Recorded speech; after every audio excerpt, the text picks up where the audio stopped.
Hello students, in my previous video I had discussed about the concept of the medicinal use of the microorganisms. Medicinal use कल मैंने आपको discuss किए थे कि medicinal use क्या होते हैं माइक्रो ऑर्गेनिजम्स के।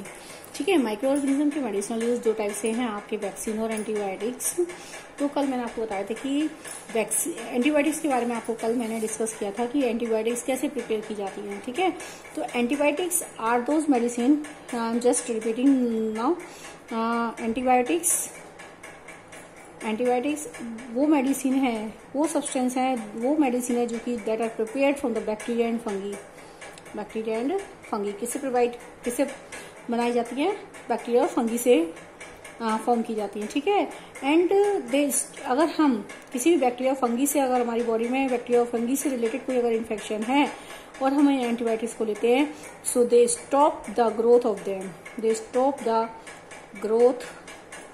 देम, और उनकी ग्रोथ को क्या कर देती है? स्टॉप कर देती है। जैसे कि मैंने आपको कल ये बताया था कि एंटीबायोटिक्स क्या होती है। So the antibiotics are prepared from the bacteria and fungi. Bacteria और फंगी से प्रिपेयर की जाती है यदि हमारी बॉडी में कोई बैक्टीरिया फंगी से रिलेटेड कोई इन्फेक्शन है। So they stop the growth of them, उनकी ग्रोथ को क्या कर देती है? स्टॉप। तो ये इनकी ग्रोथ को स्टॉप करती कैसे है? बात ये कि इनकी ग्रोथ को करती कैसे है, क्योंकि जब ये देखिए बैक्टीरिया फंगी हमारी बॉडी में जाते हैं तो जैसे मैंने आपको बताया था कि अपने चारों ओर क्या बनाते हैं? सेल वॉल बनाते हैं, एक प्रोटेक्टिव वॉल बनाते हैं जिसको हम कहते हैं सेल वॉल।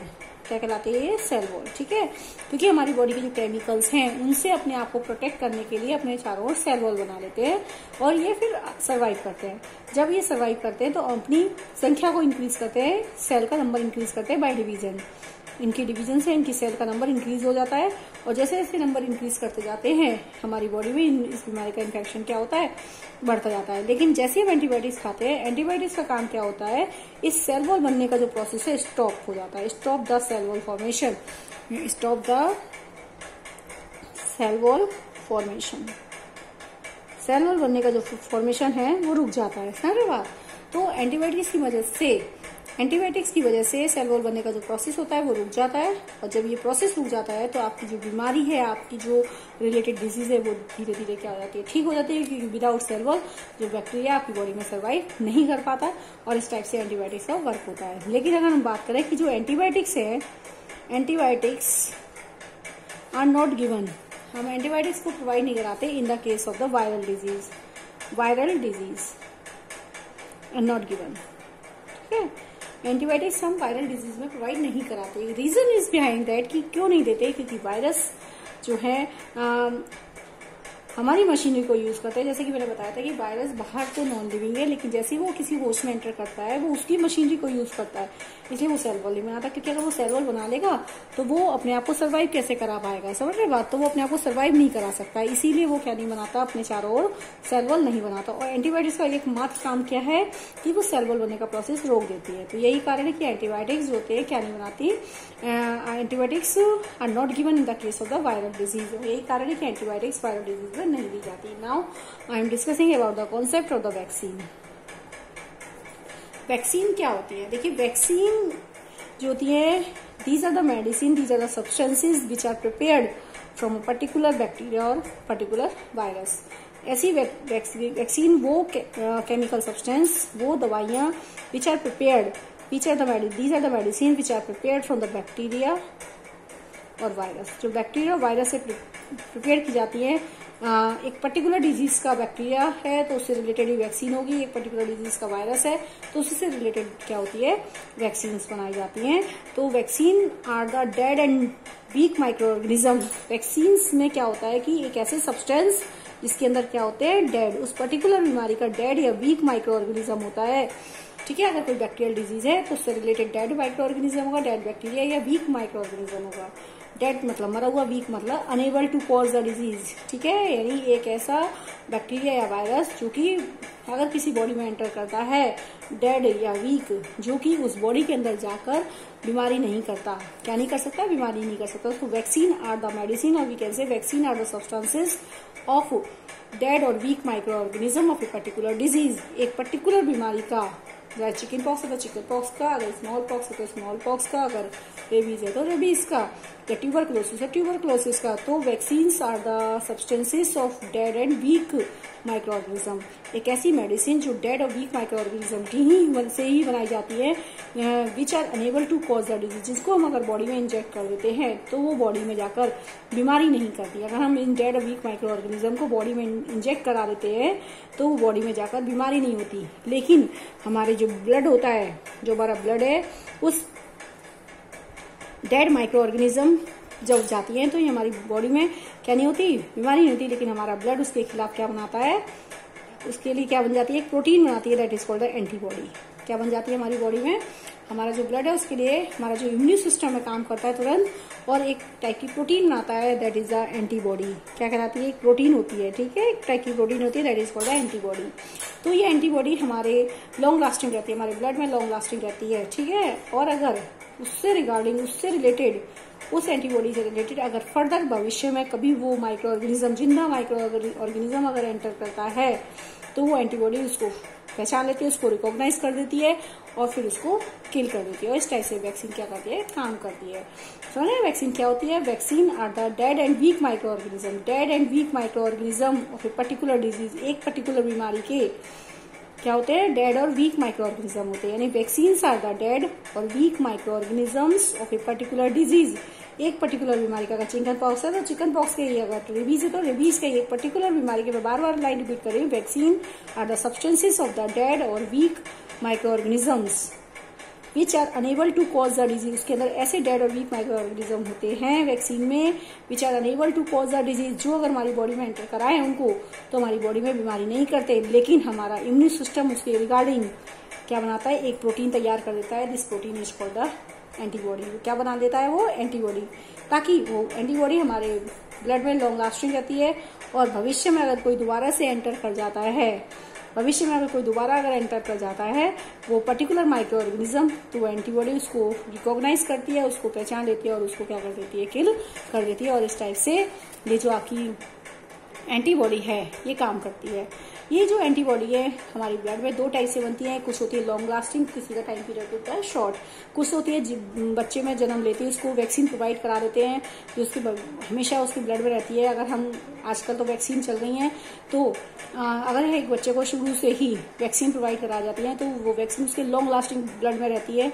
यानी वो वैक्सीन के उन डेड माइक्रो ऑर्गेनिज्म के खिलाफ उसके ब्लड में क्या बन जाती है, एंटीबॉडी। भविष्य में अगर उस बच्चे के भविष्य में उस माइक्रो ऑर्गेनिज्म से रिलेटेड कोई जिंदा माइक्रो ऑर्गेनिज्म अगर एंटर करता है तो वो एंटीबॉडी उसको फाइट आउट करती है, उसको फाइट करती है और उस बच्चे को उस बीमारी का असर नहीं होता। और कुछ ऐसे केस होते हैं जहां पर जैसे रेबीज है तो ऐसे भी एंटीबॉडी होती है जो शॉर्ट पीरियड ऑफ टाइम के लिए बनती हैं, एक पर्टिकुलर टाइम पीरियड के बाद उस बीमारी का इफेक्ट हमारी बॉडी में दोबारा दिखता है। तो इस टाइप से एंटीबॉडी काम करती है। लेकिन अधिकतर बीमारियों के लिए जो आपकी एंटीबॉडी होती है वो लॉन्ग लास्टिंग होती है। अगर हम एक बार इंजेक्ट कर देते हैं तो उसका इफेक्ट हमारा लॉन्ग लास्टिंग रहता है, लाइफ टाइम के लिए काम करती है, ठीक है। तो ये वैक्सीन, और वैक्सीन लगाने को इंट्रोड्यूस करना यानी वैक्सीन लगाने का process in the body, the process of injecting a vaccine, the process of injecting a dead or weak microorganism into the body so that the blood can make, our immune system can make the antibody regarding them to fight against a particular disease, and the process is called vaccination. क्या कहलाता है, vaccination. Vaccination is a process to injecting a vaccine, एक ऐसा process जिसके अंतर्गत क्या लगाई जाती है, वैक्सीन। किस चीज की वैक्सीन, उस डेड और वीक माइक्रो ऑर्गेनिज्म को इंजेक्ट करते हैं, जिंदा या मरे हुए माइक्रो ऑर्गेनिज्म को किसी भी बीमारी के इंजेक्ट किया जाता है, and this process is called vaccine कहलाती है। ये जिंदा और वीक माइक्रो ऑर्गेनिज्म कैसे काम करते हैं, ये हमारी बॉडी में बीमारी तो नहीं कर सकते, लेकिन हमारा इम्यून सिस्टम उनके रिगार्डिंग क्या हो जाता है, एक्टिव हो जाता है और क्या बना लेता है, एंटीबॉडी बनाता है। वो एंटीबॉडी ब्लड में लास्ट टाइम तक, लॉन्ग टाइम तक पड़ी रहती है। फर्दर भविष्य में, फ्यूचर में अगर दोबारा से वो जिंदा माइक्रो ऑर्गेनिज्म उसका एंटर करता है उस बीमारी का, तो एंटीबॉडी उसको रिकॉग्नाइज कर देती है, उसको फाइट आउट करती है और हमें वो बीमारी का असर दोबारा नहीं होता। और इस टाइप से वैक्सीन काम करती है। समझ रहे बात। तो अब वैक्सीन बहुत सारी दवाइयों को दी जाती है। आप देख रहे हैं स्मॉल पॉक्स, पहले तो चिकन पॉक्स के लिए, मेजल्स के लिए, ट्यूबरक्लोसिस के लिए दी जाती है, टाइफाइड के लिए, डिफरेंट टाइप की बैक्टीरियल वायरल डिजीज के लिए हम वैक्सीन प्रोवाइड की जाती है। तो vaccine are given against the bacterial disease और against in the case of the viral disease, इन सब के लिए दी जाती है, ठीक है। तो सबसे पहले मैं अगर बात करूं तो सबसे पहले वैक्सीन जो बनाई गई है वो एडवर्ड जेनर ने बनाई है, एडवर्ड जेनर। एडवर्ड जेनर ने सबसे पहले जो वैक्सीन तैयार की है वो एडवर्ड जेनर ने तैयार की है in for the small pox. एक बीमारी थी स्मॉल पॉक्स के लिए, ठीक है। अभी मैं इसके बारे में बताती हूँ, पहले तो देखेंगे वैक्सीन क्या होती है। वैक्सीनेशन देखिए, मैंने बताया अभी आपको what is the vaccination. Vaccination is a concept, what is the meaning, इधर देखिए बुक में, what is the meaning of vaccination, ठीक है। वैक्सीनेशन क्या होता है कि वैक्सीनेशन अभी बताया था, the process of injecting a vaccine into the body, ठीक है, that is called vaccination. Vaccine लगाने का जो प्रोसेस होता है वो वैक्सीनेशन कहलाता है, ठीक है। When a disease causing microbes enter in our body, अगर हमारी बॉडी में कोई डिजीज कॉजिंग माइक्रोब्स एंटर करता है, द बॉडी प्रोड्यूसेस एंटीबॉडी, हमारी बॉडी उसके रिगार्डिंग क्या बनाती है, एंटीबॉडी बनाती है। जैसे कि मैंने भी आपको बताया, टू फाइट द इन्वेटर, उस इन्वेटर के खिलाफ, यानी उस पर्टिकुलर माइक्रो ऑर्गेनिज्म के खिलाफ हमारी ब्लड में क्या बन जाती है, antibody. The body also remember how to fight the microbes, और ये याद रखती है कि वो दोबारा से अगर माइक्रोब्स एंटर करता है, इफ इट एंटर्स अगेन, तो उसको कैसे मारना है। If the dead and weak microbes are introduce in a healthy body, अगर हम एक हेल्दी बॉडी में एक पर्टिकुलर बीमारी का डेड और वीक माइक्रोब्स एंटर करा देते हैं, द बॉडी फाइट्स, यानी बॉडी क्या बना लेती है इसके रिगार्डिंग, एंटीबॉडी बना लेती है, ठीक है। यानी इफ द डेड और weak microbes are introduce in a healthy body, अगर हम एक हेल्दी बॉडी में एक पर्टिकुलर बीमारी का डेड या वीक माइक्रोऑर्गेनिज्म एंटर करते हैं, तो हमारे ब्लड में क्या बनती है, एंटीबॉडी, ठीक है। So body fight and kills them, तो बॉडी उसके खिलाफ उसको पहचानती है, एंड देन किल देम, उसको मार देती है बाय प्रोड्यूसिंग सुटेबल एंटीबॉडी, और क्या बनाती है, एंटीबॉडी। एंटीबॉडी बना देती है जिसके खिलाफ एंटीबॉडी उस बीमारी से लड़ती है और उसको फाइट आउट कर देती है, ठीक है।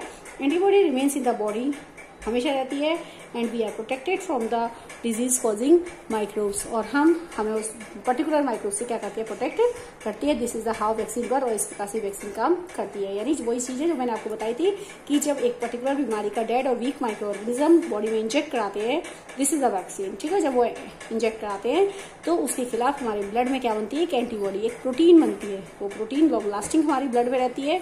फर्दर अगर उस बीमारी का जिंदा माइक्रो ऑर्गेनिज्म अगर एंटर करता है उस पर्टिकुलर बीमारी का, तो वो उसको रिकॉग्नाइज करती है, उसको फाइट कर देती है, और उस बीमारी का जो इफेक्ट है वो हमें दिखाई नहीं देता, यानी इस बीमारी के सिम्टम्स हमारे दिखाई नहीं देते, ठीक है।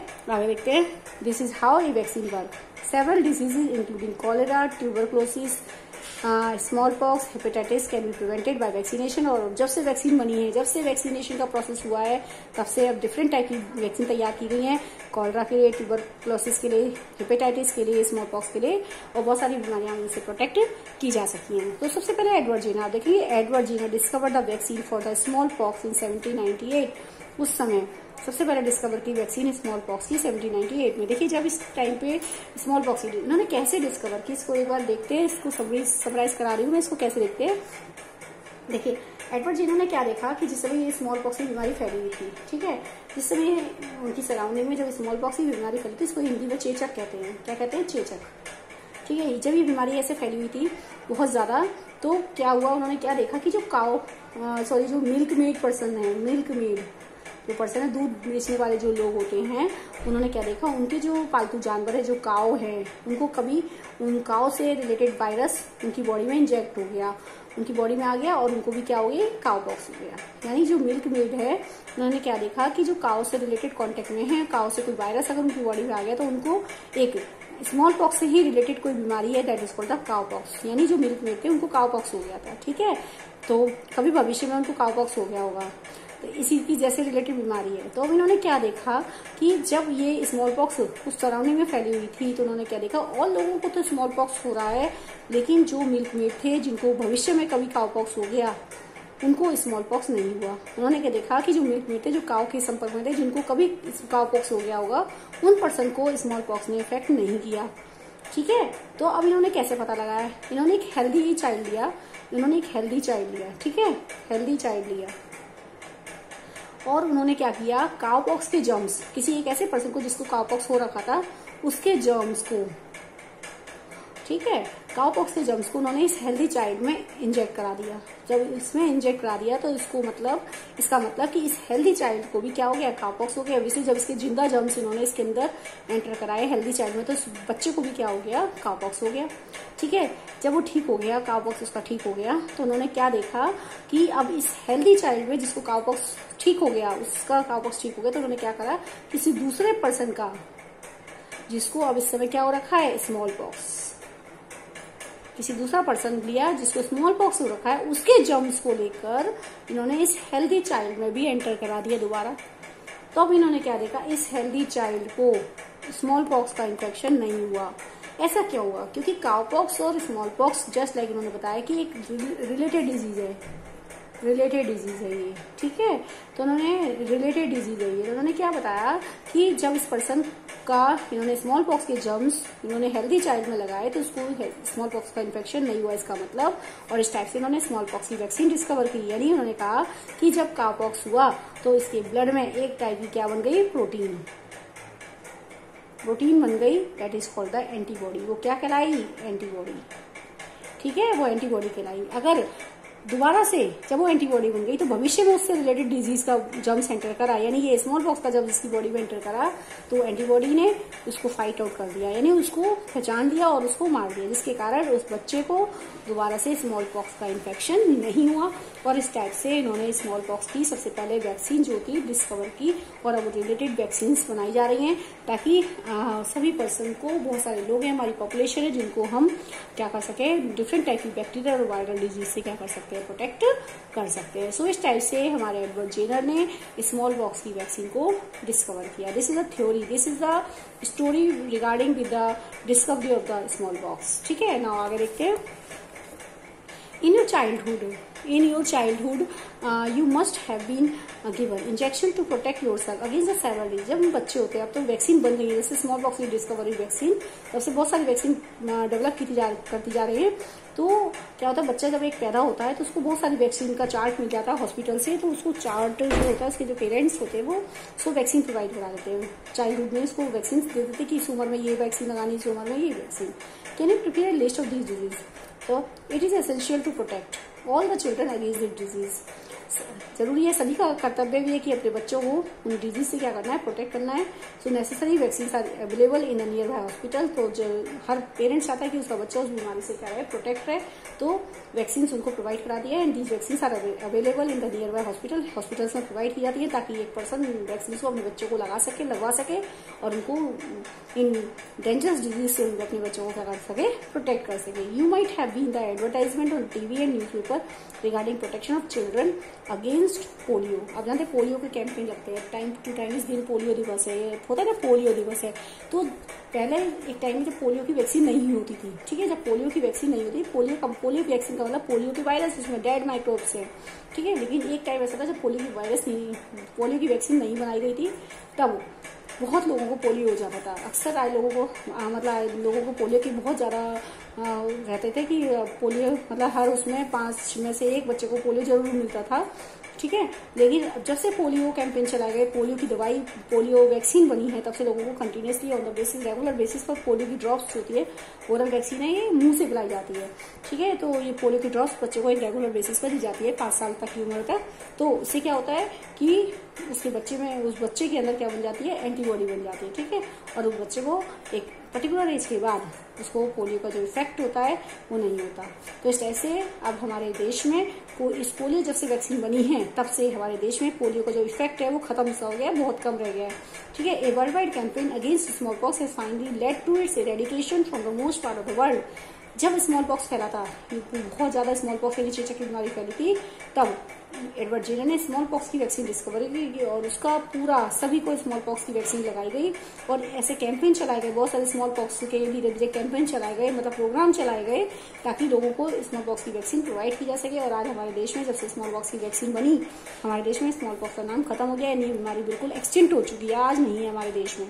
आज हमारे देश में स्मॉल पॉक्स की जो बीमारी है, जो हमारे पूरे वर्ल्ड में, देश में क्या पूरे वर्ल्ड में स्मॉल पॉक्स जैसी बीमारी का, घातक बीमारी का नामो निशान हट चुका है। तो हम कह सकते हैं कि ये बीमारी बिल्कुल एक्सटिंक्ट हो गई है, and because of the only vaccine. So इसका जो श्रेय जाता है वो किसको जाता है, हमारे एडवर्ड जेनर को जाता है, ठीक है। These days vaccine are made on the large scale from micro organisms.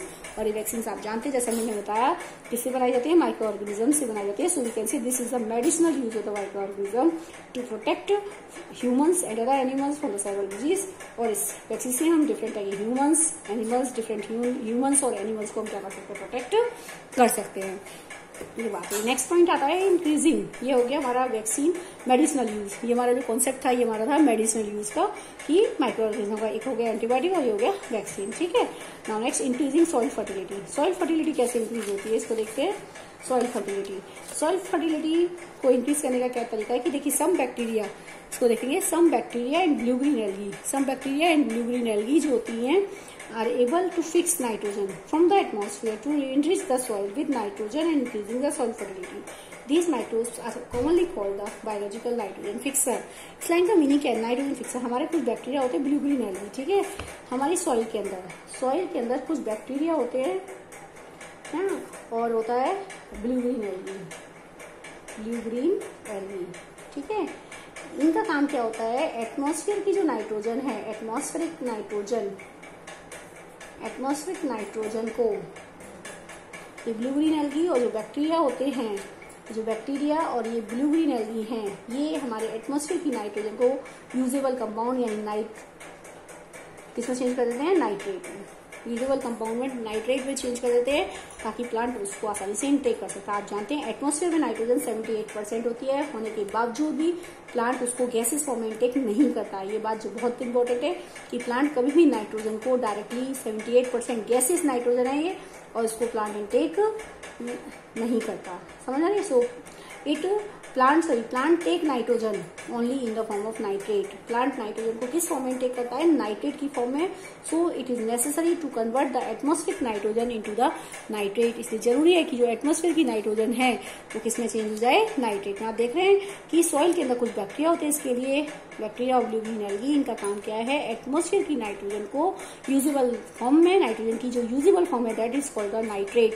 Plants के लिए यूजेबल फॉर्म क्या है? Nitrate. Plant always take nitrogen only in the form of nitrate की फॉर्म में ही प्लांट जो है इसको इनटेक करता है। तो ये बैक्टीरिया और ब्लू ग्रीन एल्गी क्या करते हैं? एटमॉस्फेयर की नाइट्रोजन को नाइट्रेट में क्या करते हैं? कन्वर्ट कर देते हैं, so that it can be used by the plants easily, ताकि प्लांट उसको आसानी से क्या कर सके? इनटेक कर सके। So these are these microorganisms, bacteria and blue green algae, because they convert the atmospheric nitrogen into the nitrate. Atmosphere की नाइट्रोजन को किसमें चेंज कर देते हैं? नाइट्रेट में। So this conversion, atmospheric nitrogen to nitrate, this conversion is called nitrogen fixation. क्या कहलाता है ये? Nitrogen fixation. सीधी सी बात है कि अब ये नाइट्रेट सॉइल के अंदर आ गई। ये नाइट्रेट कहाँ आ गई? सॉइल में, और आसानी से प्लांट ये नाइट्रेट किसमें मिक्स हो जाएगी? वाटर के अंदर। वाटर से आसानी से प्लांट उसको क्या कर देगा? वाटर के साथ आसानी से प्लांट उसको क्या करता है? इनटेक कर सकता है, ठीक है। And these microorganism, bacteria and blue green algae, these microorganism are called, book में नाम देखेंगे, बायोलॉजिकल नाइट्रोजन फिक्सर। क्या कहलाते हैं? Biological nitrogen fixer. I am repeating the again concept, increasing soil fertility. और इस तरह से आप जानते हैं सॉइल के अंदर नाइट्रोजन आ रही है तो प्लांट सॉइल की फर्टिलिटी क्या होती है? इंक्रीज होती है। तो आपका कॉन्सेप्ट ये था कि सॉइल की फर्टिलिटी को इम्प्रूव करने में माइक्रो ऑर्गेनिज्म हेल्प करते हैं। कैसे? ये माइक्रो ऑर्गेनिज्म है बैक्टीरिया और ब्लू ग्रीन एल्गी, ठीक है। ये बैक्टीरिया और ब्लू ग्रीन एल्गी हैं जो ये माइक्रो ऑर्गेनिज्म सॉइल की फर्टिलिटी को इंक्रीज करते हैं। सॉइल की फर्टिलिटी को इंक्रीज करने का मतलब सॉइल में नाइट्रोजन प्रोवाइड की जाती है, बिकॉज क्योंकि नाइट्रोजन 78% होने के बावजूद प्लांट उसको गैसेस फॉर्म में इनटेक नहीं करता। So it is necessary to convert the form of gaseous nitrogen into the usable form, so that is the usable form is called nitrate. क्या कहलाती है? Nitrate. And this conversion of atmospheric nitrogen to nitrate that is called the nitrogen fixation. क्या कहलाता है ये? Nitrogen fixation. ये process क्या कहलाता है? आप देख रहे हैं, ये नाइट्रोजन फिक्सेशन कहलाता है। समझ रहे बात? और जो नाइट्रेट बनती है, सॉइल के अंदर नाइट्रेट आ जाती है तो आसानी से वाटर के साथ डिजोल्व होके प्लांट उसको आसानी से इनटेक कर सकता है। So we can say bacteria and blue green algae are called the nitrogen fixer. ये क्या कहलाते हैं? आपके नाइट्रोजन फिक्सर कहलाते हैं, ठीक है। इसके बाद नेक्स्ट कॉन्सेप्ट ये मैंने आपको शायद समझाई दिया था कि क्लीनिंग द एनवायरमेंट, ठीक है। ये आपको कॉन्सेप्ट मैंने समझाई दिया, क्लीनिंग द एनवायरमेंट।